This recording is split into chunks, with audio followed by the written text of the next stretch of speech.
Today we're making Cantonese-style steamed fish. Very fresh, very simple, very healthy. I eat it all the time and it's incredibly simple to do. So let's get started.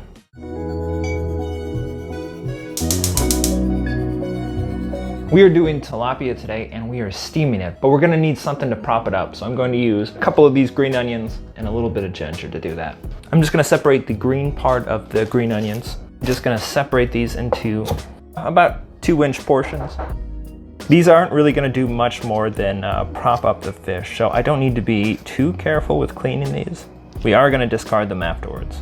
And I'm using a spoon because that's what the cool people do.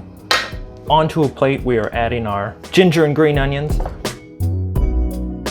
Now that we've got our fish propped up, there's just one more step we gotta do. We are going to julienne some green onions and some ginger, and we're gonna stuff it into the cavity.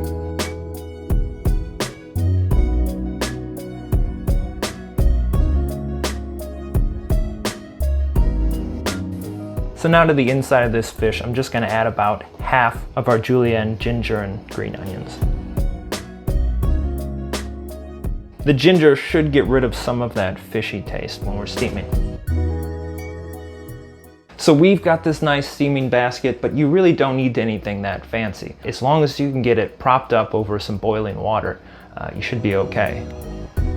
The tail doesn't fit perfectly, but it's not really going to matter.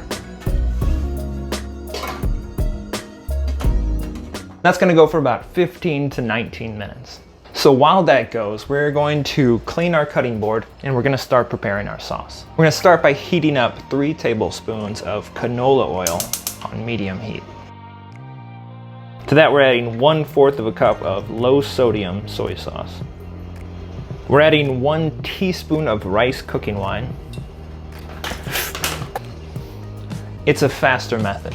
And then a teaspoon of sugar. And then the secret ingredient, a splash of Maggi seasoning. Now what is it? It's seasoning. It gets no clearer than that. For our sauce, I'm just going to roughly chop up some green onion, along with half of our remaining ginger, and about a handful of torn cilantro. This we're just gonna saute for about 1 to 2 minutes. So we've got one last thing to prepare. When the fish is done steaming, we are going to layer it with more julienne, green onions, and ginger, and then some more of our cilantro. We'll be pouring the hot oil over the herbs and fish just to release some of that flavor, to crisp up the fish, and just to finish it all off. So we can see that all the meat's opaque and flaking off, and if you can see, the bone is still translucent. So that means perfect. What happened to its head? Oh.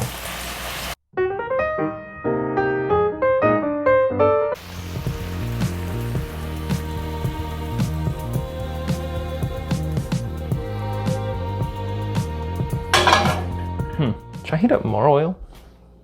It wouldn't hurt. That's not very much oil. We're gonna do more.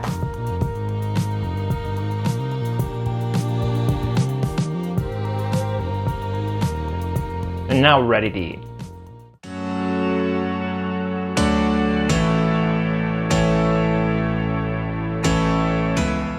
Steamed fish is one of my favorites growing up as a child. How does this look compared to what you're used to? Very professional.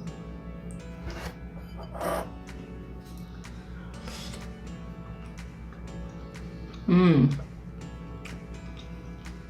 This is delicious. Real Cantonese Chinese person approved. But what do white people think? That's good. I do wish that soy sauce in the sauce was cooked out a little bit more. I feel like it's a bit fresh tasting. I can see where you're coming from. It's not unwelcome. There's a lot of bones associated with eating fresh fish. But we went to the market and then they killed it right on the spot. It's about as fresh as you can get. Absolutely filled with pin bones. They killed, scaled, and gutted that fish in less time than it would take me to Google how to kill a fish. Shout out to my friend who I ate steamed fish with, and she just decided to use the soy sauce to put in her rice instead. The soy sauce recipe is legit. Like they made this sauce just to eat with rice?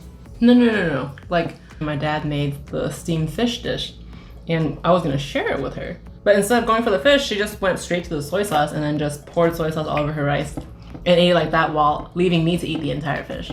It's the best kind of friend, I think. That is. You know who you are. You have to be careful when eating this. The pin bones, but otherwise. It's not a McNugget. You do kind of have to pay attention. But that does add a certain amount of thrill.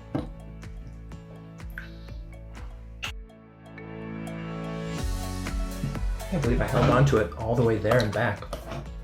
If anything, there's a lot more excess greenery. Too much of it? It's the end of the year and we're about to move houses. So we're trying to get rid of as much of our garden as we can. So there was a heavy hand on the herbs this time. Also not unwelcome. Normally you'd eat this with rice and then all the soy sauce and greens you can put with your rice. It's amazing. That would be excellent. But we did just go on a fried chicken, ice cream, and barbecue tour, so. Have to go light on the carbs. There's the tail. Gonna have to teach him how to dissect this fish. Cut it out. It is very light. It is very clean. Very healthy. You never feel bad eating it. It's not devil's rice. The ginger works really well to get rid of the fishy taste. There's definitely no fish taste at all to this. And I do think each of those flavors come through. It doesn't even really need the sauce, I think. Are you feeding me? What's helping you? The fish is incredibly moist. You get that ginger, you get the green onion, you get the cilantro. Everything about it tastes fresh. There's not a dry bite in there. How do you say it's delicious in Chinese? Ho me Ooh. It might not flip. There we go. This line down the middle. Yeah. You can use a spoon to go down, and then each side just breaks off a lot easier. See? Also, this whole fish was only $6. And since a lot of these herbs came from our garden, this is a very cheap, easy, healthy meal. I think the top side of the meat, they got covered in the ginger and all the herbs. That meat's definitely more flavorful. The bottom side of the meat, it is, I think, it's very moist, but it's not as flavorful. I think it does need the sauce there. She keeps feeding me like a baby bird. Just needs a little help.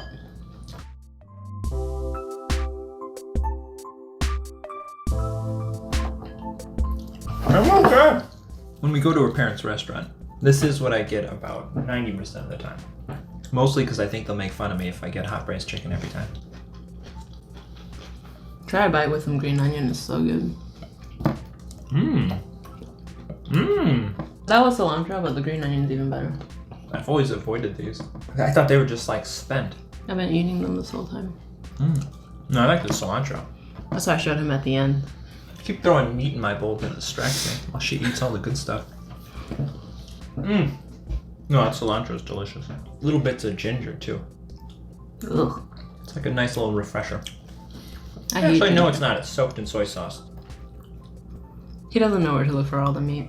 Growing up, I loved eating like all the little small bits and pieces left in the soy sauce.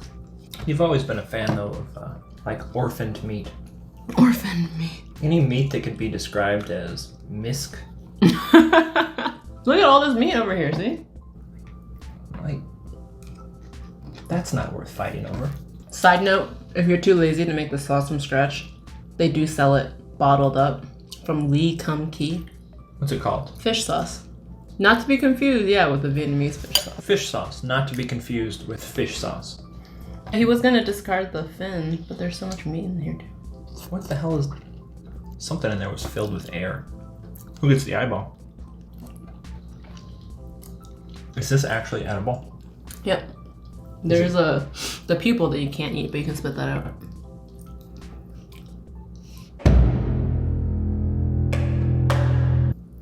Good, huh? Tastes like eating an eyeball. You want the other eyeball? Nah, I'm good. It's not like flavorful. It's just gelatinous. It's like gelatinous eye goo. Are you glad we added the second helping of sauce, or do you think the first was enough? I'm glad we added the second. I think it might have been enough if I hadn't added such a high pile of herbs. I also don't think there's too much garnish in here. I think less ginger, but that's because I hate ginger. I like the ginger on the inside. I could agree to less on top though. I think that's it for our Cantonese-style steamed fish. Make sure to like and subscribe, guys. We'll be here every week trying something new.